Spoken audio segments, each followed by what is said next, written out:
Welcome to the 1905 podcast, home of the world champions, Chelsea. Each week, Joe and I bring you our unfiltered takes on the highs, the lows, and everything in between, following the Blues from Gate 13 of the Matthew Harding stand. Let's hit the notes. Welcome back to the 1905 podcast, and Joe and I are together in person the day after a disappointing, let's be fair, defeat last night in Munich. Joe, before we talk about the game, how are you? Yeah, I'm all right, mate. I'll be honest with you. I'm reeling a little bit from the game, not because of the loss. I think we're not used to losing at the moment, which is understandable. We've had, I think that was 10 games out of loss, something like that. I just feel a little bit down. I think because I'm not fully over the disappointment of losing. I'm fully aware that it's Bayern Munich in Bayern Munich and all that's their home patch, blah, blah, blah, blah, blah. But I don't subscribe to the fact that a loss is what we should expect when we go to these places now. I felt as though when you saw the goals go in and the camera kept panning around to the crowd, I don't know about you, but I thought like they were almost like giggling at us in a weird way, like the plucky little team from London. Like, then they kept going to the German hierarchy, like, was it Beckenbauer? And then, sort of going, oh, this is wonderful. We expected this sort of thing. And that just really annoyed me. I don't know. There was those little details. I can't stand the fact that we sort of, this little team, little blue team from London came and tried to spoil their party, but you were never going to do that because we're so great. So I think that's more annoyed me than anything else. But other than that, mate, I'm all good. Yourself? Yeah, but other than all that, it's so true that the celebrations felt so muted, didn't they? I guess when you're a Bayern Munich fan, you're so used to winning every single game you play at home. And it was just like polite applause, like a pre-season friendly game every time they scored. They play that really annoying music after each goal, which was really getting on my nerves. And yeah, it wasn't 2012. Let's just say that. It was certainly not 2012. I think inevitably we're gonna talk about a few of the negatives, a few of the frustrations. Let's talk about some of the general feelings around the positives and negatives of the game. I'll start with a positive one to kick us off, and that was that there were a couple of periods in the game, probably sort of early part of the first half to mid part of the first half before we conceded, and certainly the start of the second half, where I thought we look like we're meant to be here. Do you know what I mean? It's a big stage. We look absolutely dangerous. Wouldn't ever say you felt kind of super confident defensively when they came forward, but obviously they're a very dangerous team, as we know. But in terms of when we came forward and knocking the ball around, you thought, yeah, no, this is good. The team was exactly as I predicted, which was basically the PSG final team with obviously Reece and Gusto both in the side. And I was looking at it thinking, yeah, we are a threat here. But the negatives, and I'll throw over to you for the bit of defensive expertise, but they were gift wrapped, weren't they? All three of them were literally gifts out of our own making. Yeah. I mean, if we start with the first goal, I mean, that people have sort of questioned the drop ball today. I was more annoyed with Chelsea on that front, I have to say. They all know the ball hits the referee, even though it was a funny free kick. Obviously, they could have had a shot, but they elected to go to the left wing position, if you remember. Obviously, it clips the referee's heels and he picks the ball up. And he didn't give like loads of time to set themselves, but he just kind of said, 3 or 4 seconds, and he dropped the ball and they went. And Chelsea just never reacted. And I'm sorry, they're seasoned professionals. This isn't Mickey Mouse League. This is the highest end of football you can get. So to say they weren't prepared or weren't ready for that cross, obviously, João Pedro is completely out of position. He tries to, is it Elise that put the ball in? That was a mismatch in itself. So I don't blame him for that. But I just felt as though we were really poor there. Like, there should have been someone immediately saying, you be there, you be there, you be there. And it never happened.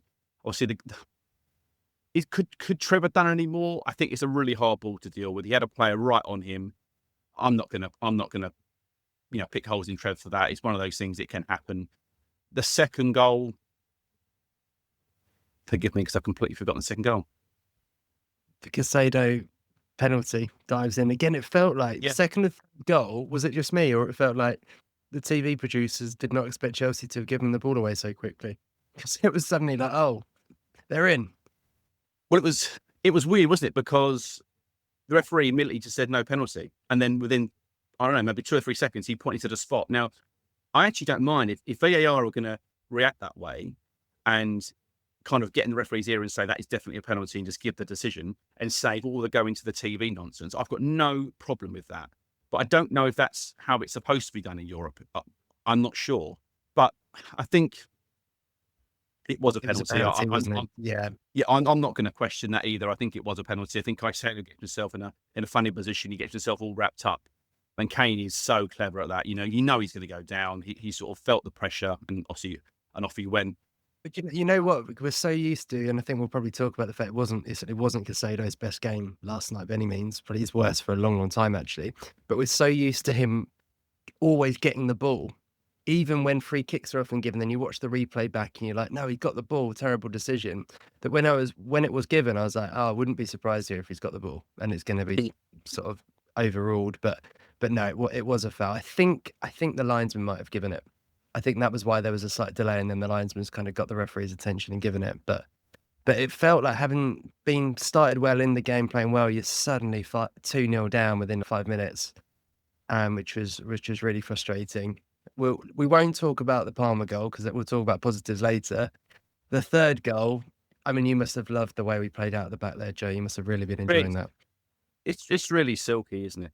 The funny thing is, I was actually getting more annoyed with the Sanchez boot over to Gusto, because we did that for 4 or 5 times, and not that Sanchez played terrible passes as such, but they kept going out for a throw-in, like at least 20 yards in front of Gusto, and I'm thinking they know what we're going to do. So obviously we tried to play out from the back. Gusto has a heavy touch. Actually, to be honest with you, Cole Palmer had the same touch on the same side, not more than about a minute or two before that happened, and it didn't lead to a goal. But yeah, Gusto obviously has his heavy touch. It gets bounced around. And then what is really frustrating from my perspective, again, and no one's really picked up on this, you might disagree with me, that's fine, but we've seen Tosin defend 1v1 against Josh King and who's the guy the other day, Chris? The other goal. Sharma? Yeah, Sharma, the 1v1s. And obviously Harry Kane is obviously an excellent centre forward, probably the best number 9 there is at the moment. But his 1v1 defending again is found wanting. He's nowhere near the ball, doesn't really attempt to make a tackle or a block. He's kind of in no man's land as a defender. You've either got to get really tight, or you've kind of got to back off completely. And he's kind of not one thing or the other. And he in a weird way, his body position allowed Kane to go, I'm going to go for that corner because you're kind of showing me there anyway. Again, that's really, people are probably going to say I've got something against Tosin. I haven't. I just don't think he's good enough for this level. Well, he's not good enough for this level. It's plain and simple. He's not. I'm sure he's a lovely guy and all the rest of it. But I'm sorry, as a Chelsea centre back, we probably need to see something else now, because we've seen Josh Ashington come in on that first game of the season against Crystal Palace, played very well. 1 or 2 little tiny mistakes, like you said before, Chris. But I think overall, he was man of the match for that game. Now, I think if you're him, you've got the right to knock on the door and say, well, I played 1 game. I got man of the match. I haven't played since. Tosin's, you're not going to say it quite like this, I know, but Tosin's had 2 or 3 games now which have been pretty mediocre. Am I going to get back to this team, or is that me done now? I mean, I think you're not going to get back to this Chelsea team at centre back now. When are you to get into it? That's what I would say. Yeah. No, really good shout. And we'll talk about the United game on Saturday, and obviously what we'd like to see in that one. On the Tosin point, in all 3 of those examples that you said, he's let the striker go on his favoured foot, on his right foot. And actually, sometimes defending, it's not rocket science. Just keep him on his left. Do you know what I mean? If Kane flips on his left and flies it across the goal and in off the post, you're like, well, fair enough. That's just a great goal. But I completely agree on the one-on-one. The general performance, and it made me think that with the Sancho to Gusto pass. Do you know what it really made me realise was that performance against PSG in the Club World Cup final? Everything was flawless, wasn't it, that day? In terms of playing out the back, all of those long balls just seemed to be pinpoint. The finishing, every single one of the finishes was perfect. And what you just felt a few times last night, it just wasn't quite there. There was the one that jumped out to me. I think it had gone 2-1 at this point. We were moving up the pitch again, and Enzo Fernandez tried to switch the play for Palmer. Do you remember, from left to right? And Palmer was kind of away if he got the pass right, and he put it 10 yards ahead of him and put it out of play. And I was like, oh, again, PSG game that lands on his toe, and he maybe we get a shot at goal, and it just felt quite a few times. But the final ball, the last cross, the last pass just wasn't quite right, and that's going to happen in some games. But yeah, it just had that feel of sort of disappointment, didn't it? And like you said at the start, I woke up this morning, I was still a bit gutted by it. I went to bed last night, I was like, oh, and it's partly in a really good way. We're just not used to losing very often in the last 6 months, really. So you kind of have that feeling again, and I've tried to kind of go not to be too down on it because it's on paper probably the toughest game that we've got in the group, and you don't want to overreact after the first game and all that kind of stuff. Let's let's talk about a couple of the positives. You've mentioned his name a couple of times. Cole Palmer is just it's almost like he gave me Drogba vibes where he raises his game another level when it's a big game, and it's like Champions League night is right. This is my arena. This is where I play. Obviously, his first goal, so brilliantly taken. Lots of little touches and things. There's just like he looks like he's got a hunger in his eye in games like this. He sort of moans a bit more if things aren't going his way, which I quite like. Like he was in the referee's ear, wasn't he, a couple of times? And then actually really gutting that what with 2-3 minutes to go, Andrey Santos, who again I think we'll probably end up talking a little bit about when we talk about the United game, plays a fantastic through ball. He's a hair offside, really good finish. And that would have, don't you think, not saying here that I thought we would have got a draw at that point in the game, but it certainly would have put a slightly different feel on the result if it had finished 3-2 and Palmer scores two, and certainly would have made it an interesting last 6 minutes to see us throw a few balls into the box. So I thought Palmer has got that swagger back that we were missing at the end of last season. I thought João Pedro, tough night for him because he got booted off that pitch, didn't he? The amount of times he was doing clever little turns and good touches, and they were just basically taking him out. So I think he would be feeling that today. But I thought he again was a positive. And actually, the substitutes, although I thought they were all, in my opinion, a bit late. I was looking at the game after about an hour. We'd started the first 15 minutes of the second half. I thought really well. But then Bayern were getting back on top, weren't they? They had a couple of little chances. And I was thinking at that point, right, 60 minutes, make the changes. Make a couple now and give us some fresh legs, some fresh ideas. He didn't do it till it went 3-1. But I actually thought, Andrey Santos, I thought looked good. I thought actually Garnacho, do you know what about him? He's not a beautiful player to watch, is he? If we compare him to Esteval, every touch is silky and you're like, oh, he's fun.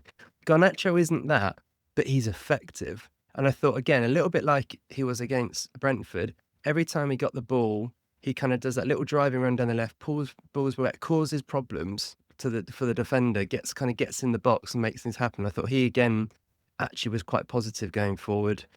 And give him his flowers. Talked about his kicking, but Rob Sanchez made a couple of really good saves, didn't he? And you kind of thought if we come out of it with a result, he'd have been the guy at the end of it who would have been getting a lot of the plaudits had the game kind of gone the other way. Anything you want to pick out individually?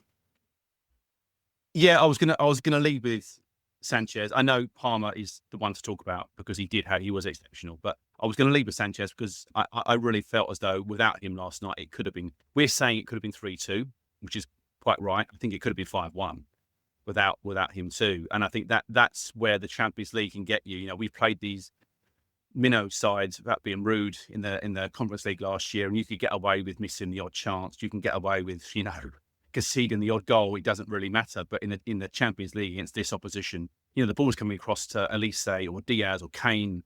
You're going, oh my goodness me, they're not going to miss. And actually, he made two wonderful saves before we got our disallowed second goal, and it could have been. If we lose that game 5-1 last night, I mean that's a huge difference. And Maresca's probably not under pressure. Don't get me wrong, but that is going to cause a few ripples 5-1 away. So fair play to Rob. I think he did well. The other player I want to mention, I think, is Gusto. I think Gusto played very well, particularly in the first half. I know he gave the ball away for the third goal. I know there's people going to mention that.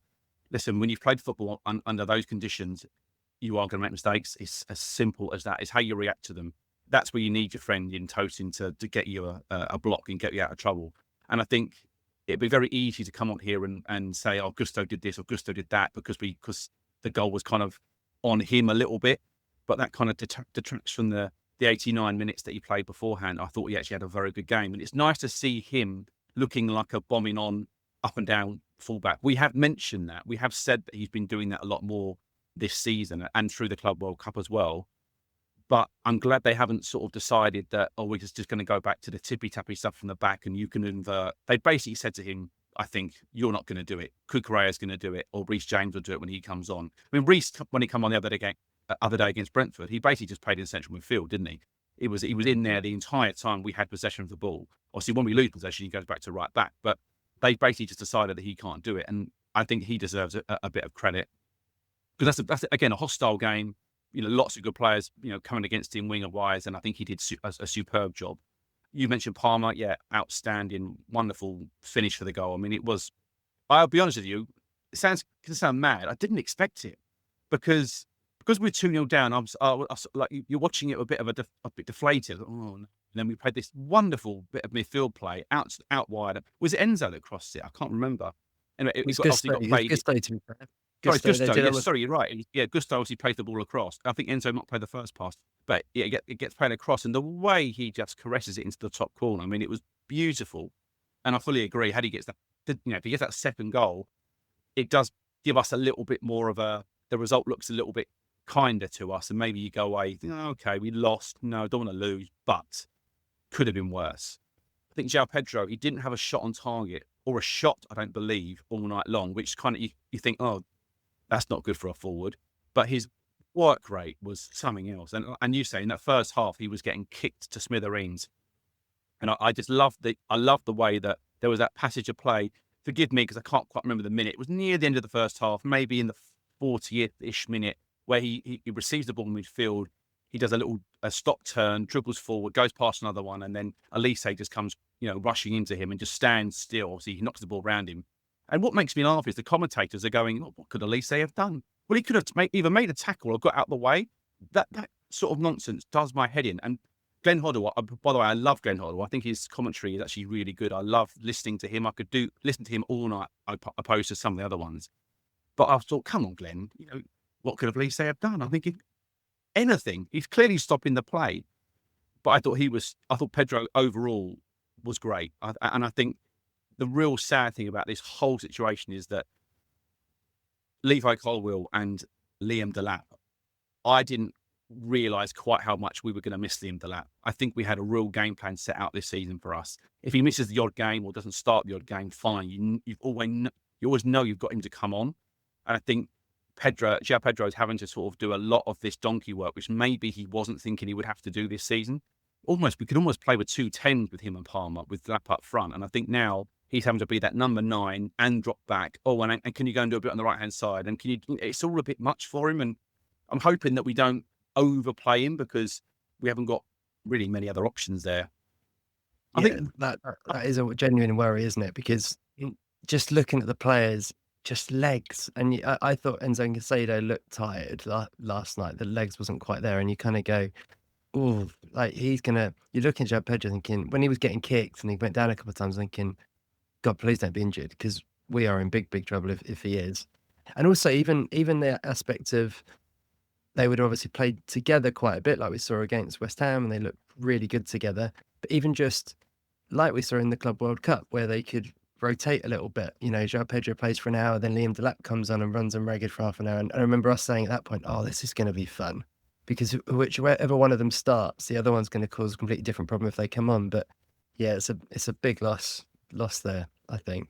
With Colwill, just because you mentioned his name, the one thing I was really thinking about yesterday was that leadership part. And do you remember the moment in the Club World Cup where, feels like it's my favourite thing to talk about at the moment, but where in the Benfica game, when we gave it it was Benfica, wasn't it, the last minute equaliser, and it was all a bit controversial, and he was right in the referee's face. Not saying you always want to see that, but it really showed, he's the leader of this, one of the real leaders in this team. And I was thinking of that moment when we considered the first goal, where it was like all a bit sloppy and sleepy. You're like, where's the shouting going on to switch on, be that guy maybe at the back that we're missing. And I think, yeah, he's a big loss in that respect. I thought, just quickly on that, I actually did think that Reece did a very good job of that last night. Again, the camera work on that game was weird. They kept going to they kept sort of going to the referee or something, and then the ball, there'd be a goal or there'd be a chance. Like, can you show the game? Not all this nonsense. But Reece was, any time there was a free kick or a corner or maybe a debatable throw-in or something, Reece was there the whole time. I suppose in central midfield where he played, you kind of maybe get near the ref a little bit more, which is quite nice. I did think that he did quite a good job of that. I know what you're saying, because what you need is that player in the centre half position, not just in centre midfield. So yeah, but just you mentioned the ref, because I spoke to a Tottenham fan today who went to the game at Villarreal, and he said their referee was, I didn't see the game, so I can't comment, but he said the referee was atrocious for their game. I thought the referee last night was utterly inept. I thought the game was way too big for him. And what I didn't like was all the laughing and joking. There was a couple of incidents in the second half where we were on the break, 2v2, 3v2, and we got completely dragged back on the halfway line, and it was just a foul. And I thought, what is this all about? If Chelsea did that, if it was the other way around, there's absolutely no way we would get away with just a foul. It'd be a yellow card, and maybe the next one would be a red sort of thing. I thought the laughing and joking with the Bayern players was grating on me a lot. And he made a good point. This chap I work with was that he said there's obviously a lot of games going on at the moment in Europe and stuff, and they've got all these VAR officials, and there's a lot of referees that have to go around the place, and he thinks that there's going to be a few pretty poor refs that are going to come into the Champions League. If we were to get him every week, I'd be really worried. But I just think well, that. you're right. What's your opinion? There's just a lot more games, aren't there, that used to be, so you're gonna have to find more referees and standing goes. I thought a couple of the incidents were a bit of a joke. The Elise push as well on Cucurella, which was 30 seconds before the João Pedro one that you just mentioned. He just pushed him. He just got frustrated because Cucurella got in front of him. It was like, so how is that not a booking? Like, it was unbelievable. And the big incident that we haven't mentioned was the one that Maresca talked about in the post-match conference, which was the red card incident where before the first goal, João Pedro basically gets clotheslined from what I could see. And I was watching, as we scored, I thought, watching in real time, I thought, that's a red card. And the fact that there was just no time spent on it. This is that weird thing with VAR sometimes, isn't it? Like sometimes I'll spend 7 minutes looking at an incident which you could have done in 30 seconds. And sometimes when you've got something like that, which Maresca was clearly fuming about, because he didn't celebrate the goal, did he? He was moaning at the fourth official. João Pedro was still down on the ground, not celebrating the goal. I was like, okay, this is going to need to get properly looked at. And it just felt like it was brushed over. And obviously Company very cleverly brought him off, didn't he? Just after half time. So it was almost like, yeah, let's play this safe. I thought that was a bit of a joke, and clearly in games like that, fine margins, that could have made a big difference for us. Just two things on that. The first thing is, I know we're sort of going to come to Maresca's comments a little bit towards the end of the podcast, but just one thing he said, because you brought it up, was the referee said to him that it wasn't extreme enough, it wasn't dangerous enough, or something along those lines, which Maresca's answer in the post-match interview was, so do we need to draw blood now for this to be a red card? Which I thought was actually quite a good response. I thought that was actually all right. I thought, fair play, you are sticking up for your players. So that was one thing. And the second thing was when Kim Min-jae come on, he was top draw. Why on earth he didn't start? I've no idea. I've heard this guy because he played at Napoli and he was a player of the season there, and that's why he got purchased by Bayern a few seasons ago. But never really seen him play live, I must say. But I thought he made them rock solid. I thought in the second half, Bayern, I nearly messaged you during the game, and I thought, you know what, you don't want to hear from me. You speak to me enough. And I just thought to myself, oh, they look much better now he's come on. We didn't really get a sniff. I know Maresca said we played quite well in at the beginning of the second half, but we didn't really go anywhere with the ball. I felt it was all in front of them again. I know what he's trying to say. I think he was meaning that we had a bit more control, but I thought once that, say, Kim Min-jae come on, I thought they were incredible. I thought they looked a much stronger team. And I think for probably at least 35, 40 minutes of that game. In the second half, they were well on top. We didn't really get a sniff in the second half. So I think that was a positive to negative. I think that was a negative for us. I know Maresca's sort of tried to deflect it today by sort of saying that we did okay in the second half. And I think you're right. When Garnacho and those sorts of players come on, we did have a little bit of a go. But I think other than the Cole Palmer toe poke winning, which was a brilliant goal, I don't think we created too much. So I think we haven't really got too many complaints, I don't think. No, that's fair. He was excellent when he came in. And this is, do you know what? Because obviously we have talked about the centre backs a lot already this season. We've talked about defending, but there's the one thing I was thinking watching Chelsea last night, and I probably have felt this season. You know, when you watch your team and you are either comfortable and confident or you're nervous watching players. I was trying to think back to days of like Thiago Silva or John Terry. When they had the ball at their feet, no single part of you was concerned that they were going to do something silly. And actually, you thought they'll probably do something brilliant. And obviously, they're two of the best centre-backs that have ever played football.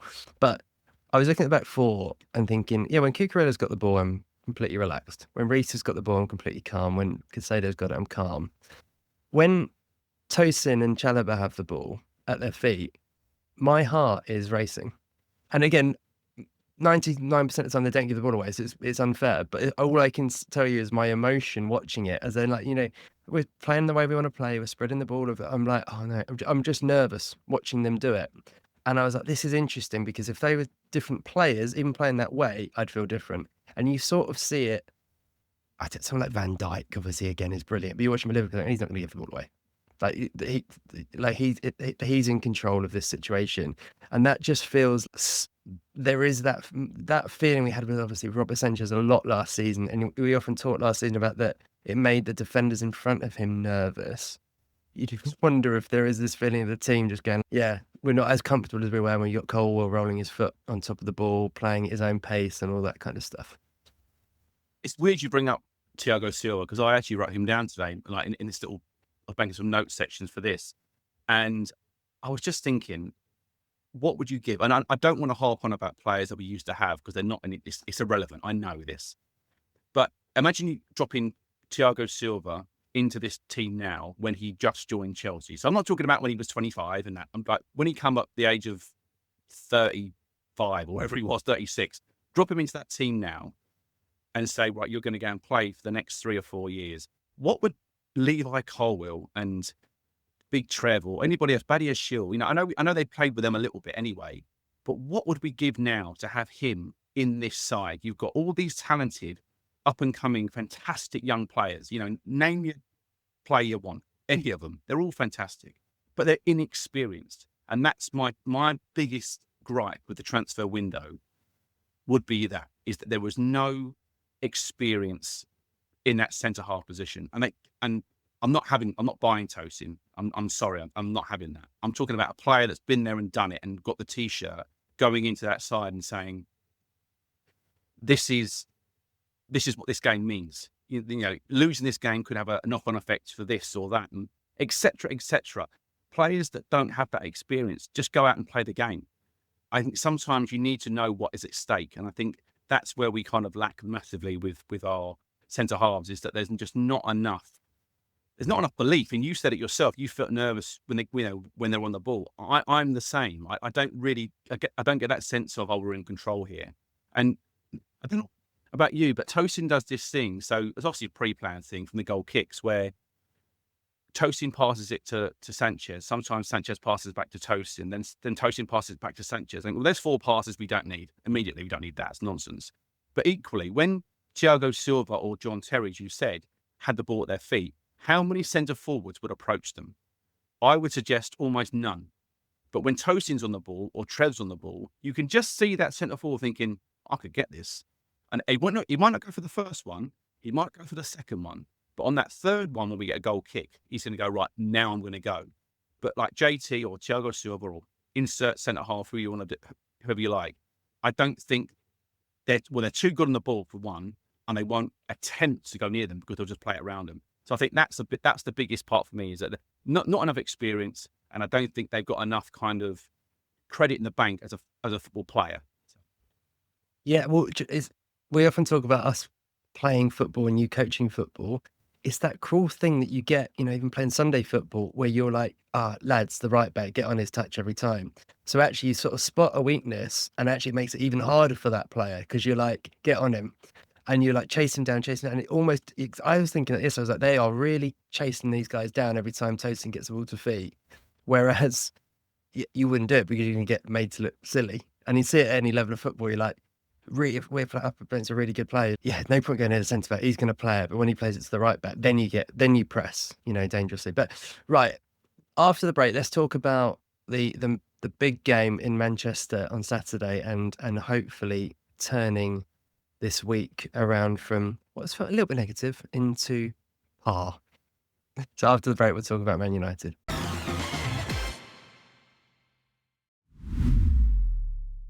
Hey, it's Chris here with a really quick message. Check us out on Instagram at 1905 Podcast. You'll find video clips, photos, and much more about everything we discuss on the show. Plus, it's a great way to get in touch to tell us your thoughts, share your feedback, or just say hi. Follow us on Instagram at 1905 Podcast. And now, back to the show. Right, Joe, we have not won at Man United. I was right when I said this a couple of weeks ago. Since 2013, when Juan Mata scored, we won the game 1-0. Rafa Benitez was manager that day, Joe, fan of the show. Alex Ferguson was still Man United manager, which is insane. It's been far, far too long. To be honest, we haven't even looked like winning up there, really. There's not been many close near misses in that time either, which is incredibly depressing. How much of United have you seen this season, and what have you thought of them so far? Well, I've seen a fair bit. I've seen them play Arsenal. I've seen them play Grimsby and Man City. They've all been on TV. So I've seen those games. They haven't impressed me one bit. The Grimsby game was it was laughable how bad they were in that game. They're not going to be that bad on Saturday evening. But I think they've had a tough start. Had they had our fixtures, I'm not saying they would have had 8 points, but they might be a bit further up the table. There might be maybe some draws in there, possibly. They're not a great team at the moment. It's simple facts. The manager is under immense pressure. I mean, I would imagine if Chelsea was to go there and humble them 3-0 or something, 3-1, 3-0, I think he's in trouble. And I think he looks like a man that doesn't want to be there. Having said this, we've said this for, what did you say, 10 years or more? This last win we had at Old Trafford. We've been saying this for like all that time. Oh, we're going to go there and win this time. They're not very good. And for some reason, a bit like Arsenal at home at Stamford Bridge for years, we were like, we just can't beat them at home again. This fantastic record we had suddenly is reversed. So I said 2 weeks ago on the podcast that we would probably beat Brentford and we would probably beat Man United. There'd be scruffy wins. I was nearly right with Brentford. I know I got that one wrong in the end, but I've now gone the other way around. I'm a bit like, if I say we're not going to win, we might win. I think they are a team massively in progress. I don't like their formation. It doesn't suit them at all. Paul Merson recently said that Amorim should have gone to Chelsea because his formation would have suited us much better, which I kind of agree with in a way. But I just think that United always have this funny way of just turning up for us on the big occasion. We've had a game in midweek. Obviously, they haven't. So they have got a little bit going in their favour, but their new signing, Sesko, looks like a fish out of water currently. So you can absolutely nail on that he's going to score his first goal against us at the weekend. I get these awful feelings that I know they're not a good team. I know we're much better. I know we're further down the road in our journey, but I still now worry that we're going to put in a really poor performance and we're going to go draw at Brentford, defeat at Bayern, and maybe a draw or a defeat at Old Trafford. I think that's not the case. We should clearly go there and not feel any kind of fear, but there's always that in the back of your mind that we could do a Chelsea and cop. Yeah. It's like anything, isn't it? Your confidence just wavers. That's the word. It's clearly, if we'd won at Brentford and nicked a draw and we'd be going there flying and thinking, yeah, comfortable. But it feels. It's a big game. We just can't go there and not put a performance in again. Let's talk about the lineup that we'd like to see, because I think there's a few interesting topics here, and I think that you and I are both in the same world of thinking where we'd like to see a little bit of freshening up, but maybe freshening up in a slightly different way than was done against Brentford. I'm going to throw out a few potential talking points. So let's start at the back because we've already mentioned his name.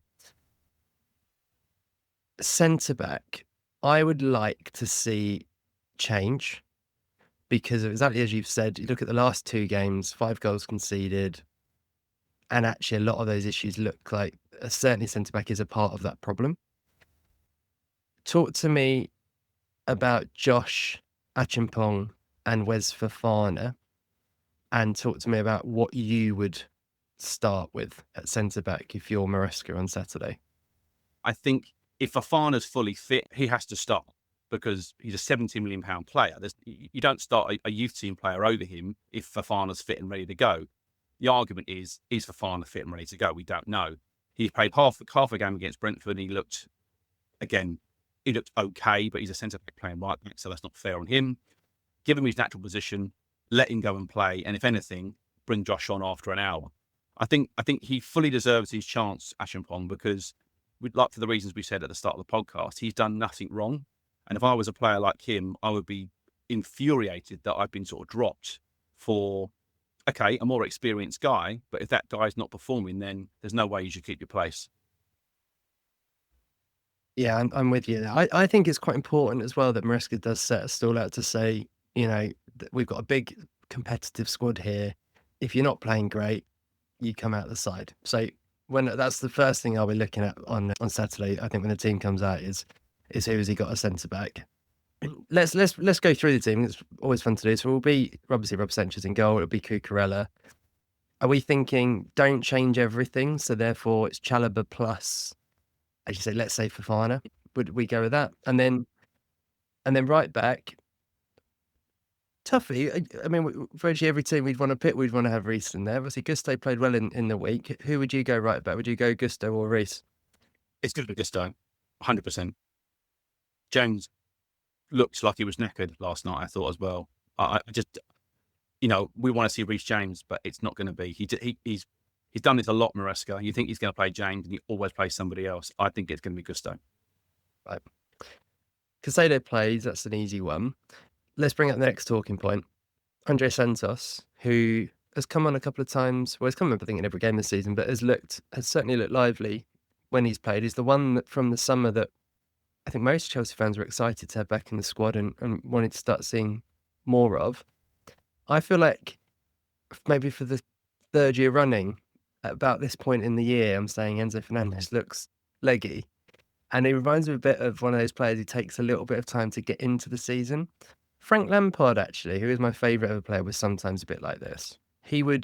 Frank would sort of, it was like a marathon runner, where he would just get stronger as it went on and kind of like, I don't know, he would look sharper as the season went on. And at the moment, I look at Enzo and I thought, at times, this is the worst version of Enzo that I don't like, where it all looks a bit sluggish and he still covers a lot of ground, but he frustrates you. And I thought again last night, like Brentford,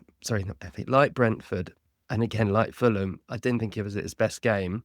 So I would be looking at that and thinking, right, show that there is a competitive squad here. Best players stay in the team. If you're not playing well, you come out. I'd like to see Andrey Santos come in alongside Caicedo personally in there. What would you make of that midfield makeup? Again, I don't want to just say I agree, but I do agree. I think Enzo has to come out. I think, like you say, to keep the squad competitive and keep those players hungry.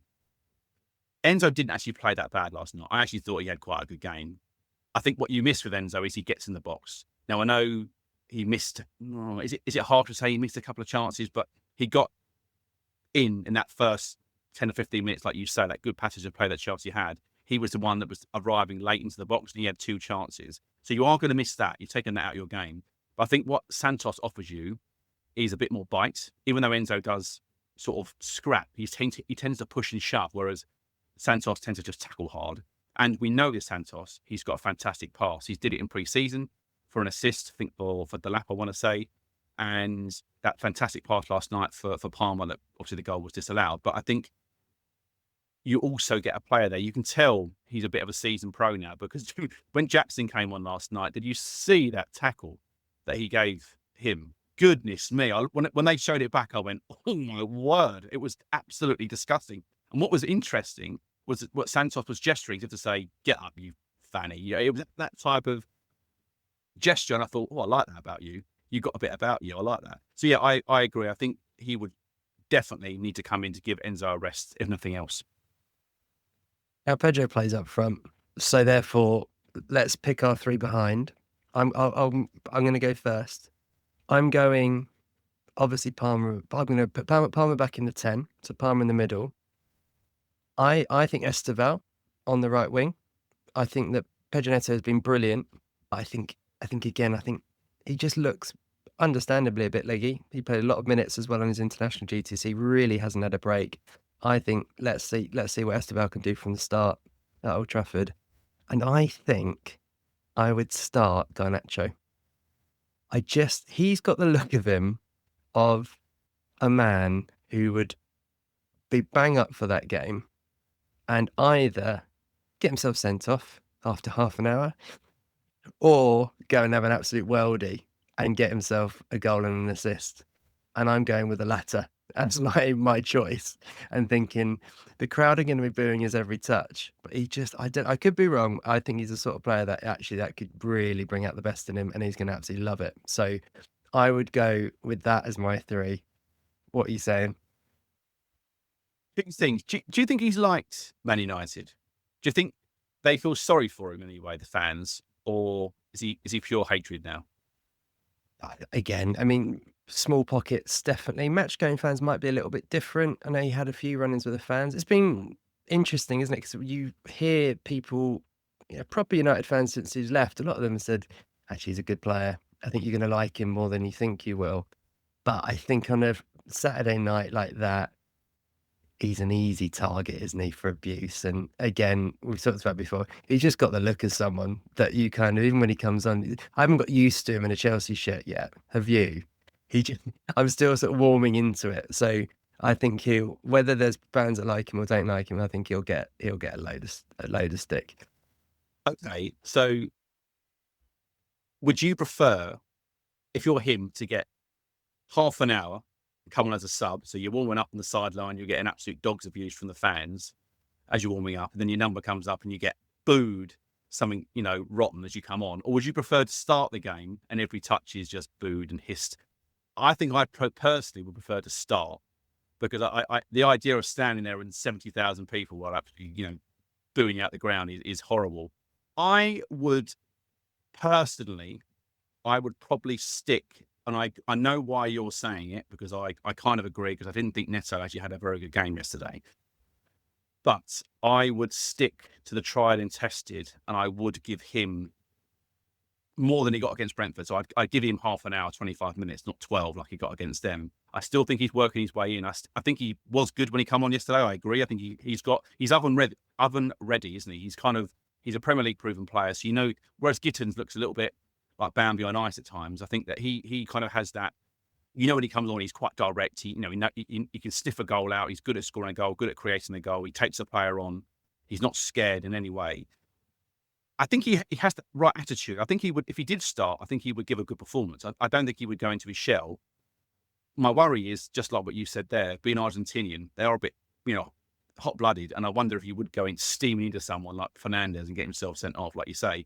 But I think I would stick with Neto. I'd probably put him on the right and Esteval on the left, just because I think Neto is so much better on the right-hand side. And then I would probably, depending on how the game's going, I would then maybe take off Neto, give him a rest, put Garnacho on the left and move Esteval to the right. That's what I would do, but I can fully see what you're saying about starting Garnacho. Yeah, it's going to be one of the more interesting team sheets of the season. I think up to this point we've pretty much kind of known thereabouts what the team would be, but I think after the first defeat, suddenly it becomes interesting to see what Maresca does. I don't know if we want to do predictions, Joe, because I've done predictions twice this season against Palace and Brentford and got it terribly wrong and been quite sad about that. So you're shaking your head on camera. I'm guessing you don't want to do a prediction. No, I can't do it. just can't do it. Do you know what? I'll tell you what we'll do. Look, you, We'll change it up. First goal. Who's scoring the first goal? Fernandez penalty. No, I'm joking. I'm joking. I actually think if Esteval starts, I think Esteval scores this week. I'm not saying he's going to score the first goal. I think Esteval scores a goal this weekend if he Yeah, starts. so you've got a bet on goal for us about any time.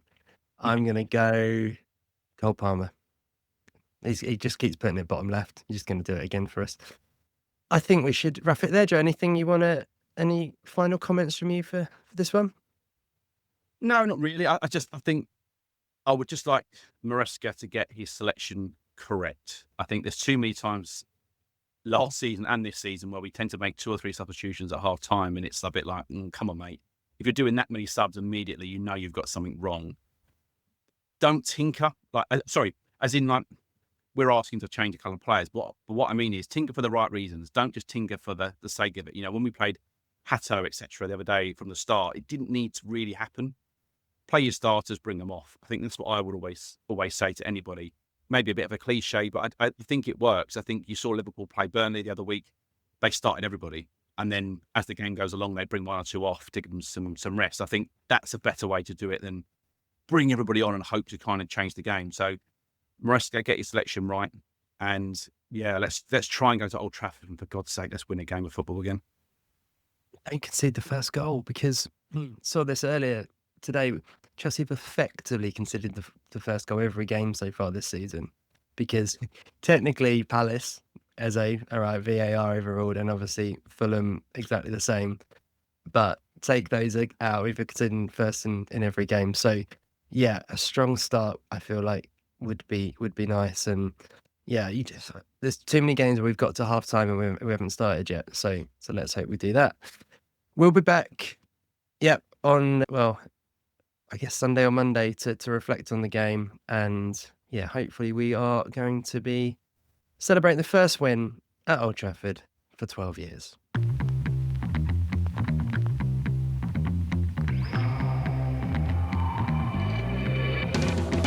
Those were the Chelsea notes for this week. If you enjoyed the podcast, do us a favour and share it with a fellow Blue. And we'd love to hear your thoughts, so leave us a review wherever you're listening. Wherever you may be, stay carefree, and remember, every little thing's gonna be alright.